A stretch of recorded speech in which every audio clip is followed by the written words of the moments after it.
On December 18th, 1998, Ryan Cole accepted what seemed like the easiest job of his life. He had just been hired as the night manager of Pine Ridge Motel, a quiet roadside motel hidden deep in the snow-covered mountains of Colorado. The owner welcomed him with a tired smile before placing a ring of old brass keys on the front desk. "There's only one rule," the old man said. Ryan smiled. "And what's that?" The owner's expression suddenly became serious. "If the office phone ever rings after 3:13 in the morning and the caller ID says cabin 9, don't answer it." Ryan laughed. "Why? Is someone trying to prank the new manager?" The owner slowly shook his head. "Cabin 9 has been empty for 30 years. Ryan thought it was nothing more than another small-town ghost story. Outside, heavy snow covered the motel grounds. The freezing wind howled through the pine trees, while the 12 small cabins stood silently beneath a blanket of white. A few hours later, the last guest checked in. The motel became completely quiet. Ryan poured himself a cup of coffee and began organizing old guest records stacked inside a dusty cabinet. One faded folder immediately caught his attention. Cabin 9. Someone had written across the front cover with dark red ink. Closed, December 18th, 1968. Exactly 30 years ago. Curious, Ryan opened the folder. Inside was an old newspaper clipping. The headline read, "Young couple vanishes without a trace at Pine Ridge Motel." According to the article, newlyweds Emily and Thomas Harris checked into cabin 9 during a powerful snowstorm on December 18th, 1968. The next morning, their car was still parked outside. Their luggage remained inside. Dinner was still sitting on the table. But the couple had completely disappeared. There were no footprints leading away from the cabin, no blood, no signs of a struggle. Police searched the surrounding forest for weeks, but never found a single clue. Ryan slowly closed the newspaper. Just then, the old grandfather clock inside the office began to chime. 3, 12, then one final chime, 3:13 a.m. Silence. Suddenly, ring, ring. The antique landline telephone on the front desk started ringing. Ryan slowly turned toward it. The green caller ID display glowed in the darkness. Only 2 words appeared. Cabin 9. He froze. The owner's warning echoed inside his mind. The phone continued to ring.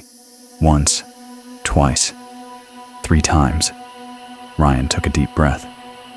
This has to be some kind of joke. He reached for the receiver. The ringing stopped the moment his fingers touched it. Ryan slowly lifted the phone to his ear. For a moment, there was only silence. Then a frightened woman whispered, "Please, don't let him open the door." Ryan's heart began pounding so hard he could hear it in his ears. "Who is this?" he asked. No reply, only slow, shaky breathing. Then, a loud crash echoed through the phone. The woman gasped, "No, please, don't let him open it." Another voice suddenly appeared in the background, a man's voice, deep, calm, cold. "You were never supposed to answer this call." The line went dead. Ryan stared at the receiver for several seconds before placing it back on the cradle. The office was silent again. He looked through the front window toward cabin 9. It stood alone beneath the falling snow, dark, motionless, waiting. Ryan grabbed the master key ring from the desk and picked up a heavy flashlight. The freezing wind hit his face as he stepped outside. Snow crunched beneath his boots while he walked toward the abandoned cabin. When he reached the front porch, he stopped. His flashlight swept across the fresh snow. There were no footprints, Not a single one. No one had entered. No one had left. Yet only moments earlier, someone had called from inside. Ryan unlocked the old wooden door. It opened with a long, painful creak. The smell of old wood, dust, and damp air rushed out. His flashlight slowly moved across the room. 2 coffee cups still sat on the small dining table. A half-packed suitcase rested beside the bed. An old winter coat still hung beside the door. Everything looked exactly as it must have looked 30 years ago, as if time had simply stopped. Ryan carefully stepped farther inside. The wooden floor groaned beneath his feet. Then, ring, ring. The sound came from the bedroom. Ryan quickly turned his flashlight toward the noise. An old black telephone sat on a bedside table. It was ringing, the exact same phone that had just called the motel office. Ryan slowly reached toward it. The ringing suddenly stopped. The room became completely silent. Then, without anyone touching it, the telephone receiver slowly lifted and gently swung back and forth. Ryan stood frozen. Someone, or something, had just ended the call. Ryan slowly reached for the swinging receiver. His fingers trembled as he pressed it against his ear. Silence. Then, a faint crackling sound. Finally, the same woman's voice returned. "If you're hearing this, we're already gone." Ryan swallowed hard.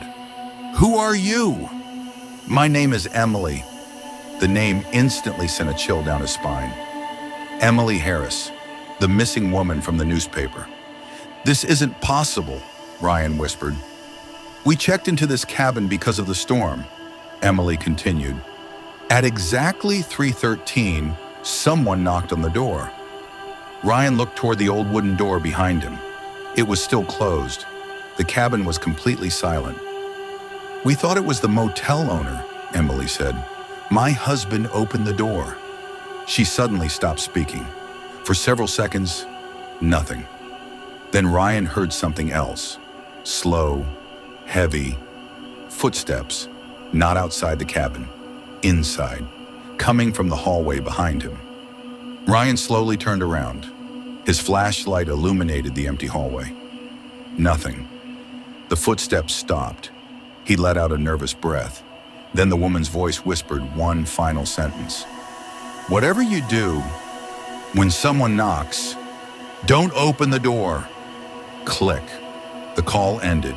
At that exact moment, 3 slow knocks echoed through the cabin. Knock, knock, knock. Ryan's blood ran cold. The sound came from the front door. Someone was standing outside cabin 9. Ryan didn't move. The 3 knocks echoed through the cabin once more. Knock, knock, knock. Every instinct told him to stay exactly where he was. Emily's warning repeated inside his head. "Don't open the door." The silence that followed was even worse. Ryan aimed his flashlight toward the entrance. Nothing.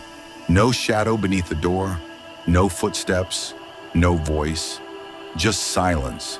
Then, a slow scratching sound came from the other side, as if someone's fingernails were dragging across the old wooden door. Ryan stepped backward. His breathing became heavier. The scratching suddenly stopped. For a few seconds, everything was quiet. Then the old telephone behind him rang again. Ring! Ring! Ryan spun around and grabbed the receiver before the second ring. "Emily?" Instead, it was the man's voice, calm, emotionless. "You've already made the same mistake." Ryan frowned. "What are you talking about?" "You answered the call. You entered the cabin. And now, so did I." The line filled with loud static. Ryan pulled the receiver away from his ear. Then he noticed something impossible. The bedroom mirror. His flashlight reflected inside it. The room looked exactly the same, except for one thing. In the reflection, someone was standing behind him, a tall man wearing a long black winter coat. His face was hidden in darkness. Ryan instantly turned around. Nothing. The room was empty. His heartbeat raced, slowly. He looked back at the mirror. The figure was still there, standing perfectly still, watching him. Then, the figure slowly raised one hand and pointed toward the closet at the end of the room. Before Ryan could react, the closet door slowly began to open by itself. Ryan couldn't take his eyes off the slowly opening closet door. The rusty hinges groaned as darkness swallowed the narrow gap inside. He tightened his grip on the flashlight and forced himself to move closer. One step, then another. The beam of light finally reached the back of the closet. It was empty, or so it seemed.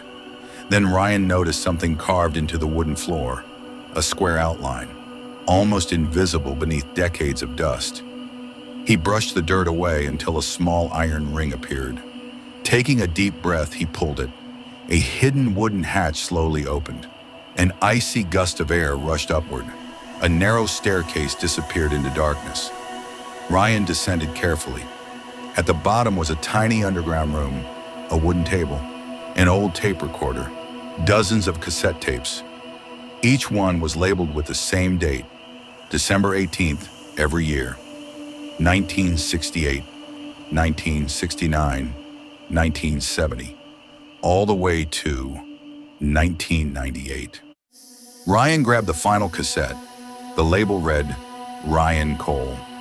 His hands trembled as he inserted the tape. Click, static filled the room. Then, a familiar voice spoke, his own. If you're hearing this, I'm sorry. You answered the phone, just like I did. Ryan froze. No! The recording continued. The calls were never coming from the past. They were always coming from us. Before Ryan could stop the tape, every light inside the cabin went out, complete darkness. Then, the front door slowly creaked open by itself. A freezing wind rushed through the cabin. Ryan ran outside. He stopped. Everything looked different. The motel wasn't abandoned anymore. The neon vacancy sign was glowing. Fresh tire tracks covered the snow. People were walking between the cabins. Ryan grabbed the first man he saw. What year is this? The man looked confused. 1968. Ryan's face turned white. A car slowly pulled into the parking lot. A young couple stepped out laughing. The woman smiled as she looked toward cabin 9.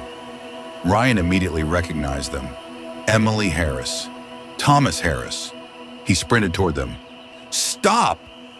Don't go into cabin 9. The couple looked at him in confusion. Then they smiled politely, picked up their luggage, and walked inside the cabin. The door slowly closed behind them. Ryan stood frozen. Seconds later, the motel office telephone began ringing. Ring, ring, ring. Without thinking, Ryan ran into the office and picked up the receiver. A terrified voice answered. It was his own. Please, don't let him open the door. The line went dead. Ryan slowly lowered the receiver. Outside, cabin 9's porch light turned off, and the snow quietly continued to fall.